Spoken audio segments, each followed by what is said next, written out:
قضيت طول اليوم في البحر في مطروح ومروح وعايز تاكل ايه؟ طبعا احنا في منطقه الفيروز ودي منطقه حيويه جدا، مطاعم ومشويات وسوبر ماركت، لكن طالما بحر يبقى لازم سمك، وطالما في الفيروز وهتاكل سمك يبقى لازم عند عروس البحر. تعالى بقى نشوف الاسعار ونعرف السمك النهارده عامل كام. اهلا بيك. اهلا بيك. نورنا في تركيا وحكايه. انت اللي منورنا. قول لنا بقى الاسماك الجميله دي بولتي اسعارها ايه؟ وبوري مكاريل.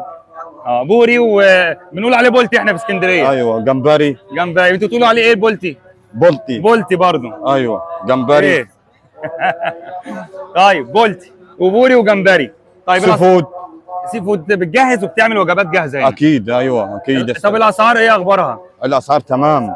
يعني النهارده الاسعار كويسه، لسه الموسم ما بداش. لسه الموسم يعني والاسعار ما بنمشوش اي حد. يعني كل حبايبنا اللي يجوا من تركيا وحكايه هنا يقول لك تركيا وحكايه. اكيد تعمل معاه واجب؟ اكيد خصم. طيب خلاص، خصم لتركيا وحكايه. خصم خلاص ان شاء الله. ان شاء الله كل اللي هيجي من صفحه تركيا وحكايه تعمل معاه واجب. اكيد. اسماك عروس البحر موجودين في منطقه الفيروز في مطروح. نورتني.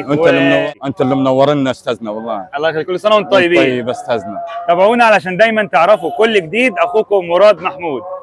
لا ورث.